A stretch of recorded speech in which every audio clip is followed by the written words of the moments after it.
Hey everyone, in this quick guide, I'll show you how to turn on voice chat in Fortnite so you can talk to your friends or teammates.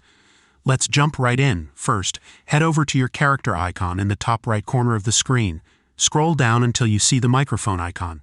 If the microphone is locked, click on it to unlock and enable voice chat. If you don't see this option, scroll further down to the voice chat section. Here, you'll want to check if voice chat is set to off. If it is, select one of the three options, Friends Only, to chat only with people on your friends list, Friends and Teammates, to communicate with friends and anyone on your team, Everybody, to chat with everyone in the match. Once you've selected an option, you can also adjust your voice method. Choose between Push to Talk, where you press a key to speak, Mute, to disable your mic completely, Open Mic, to talk freely without pressing anything. If you want more advanced settings, click on the Voice Settings bar.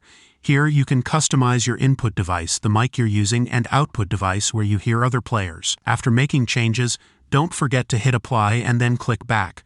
And there you have it, your voice chat in Fortnite is now set up and ready to go. If this video helped you, drop a like, subscribe for more tips, and let me know in the comments if you have any questions. Thanks for watching, and I'll catch you in the next one. Peace.